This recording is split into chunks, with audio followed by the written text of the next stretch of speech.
নমস্কার বন্ধুরা, সিস্টার্স কিচেনে আপনাদের সকলকে স্বাগত। অনেক দিন ধরেই ভাবছিলাম কচুর শাক খাবো, কিন্তু সময় হচ্ছিল না। তাই আজকে আমার শাশুড়ি কচুর শাক কেটে নিয়ে এসছে।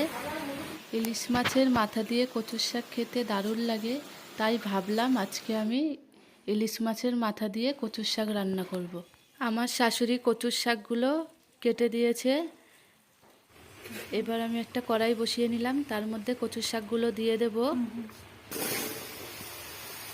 এবার এর মধ্যে একটু লবণ দিয়ে দেব, যাতে কচু শাকটা তাড়াতাড়ি সেদ্ধ হয়ে যায়। দেখুন, ঢাকনা দিয়ে ঢেকে দিলাম।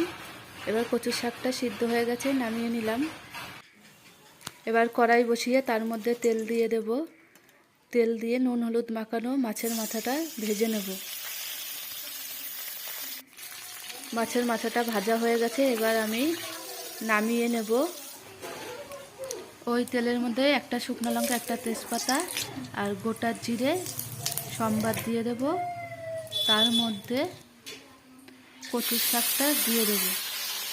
একটু নাড়াচাড়া করে এর মধ্যে এবার চেরা কাঁচা লঙ্কা দিয়ে দেব, স্বাদ মতো লবণ, পরিমাণ মতো হলুদ দিয়ে নেড়ে নেব।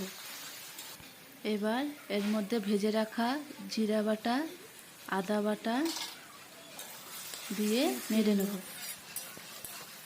এবার ইলিশ মাছের মাথাটা কচুর শাকের মধ্যে দিয়ে দেব।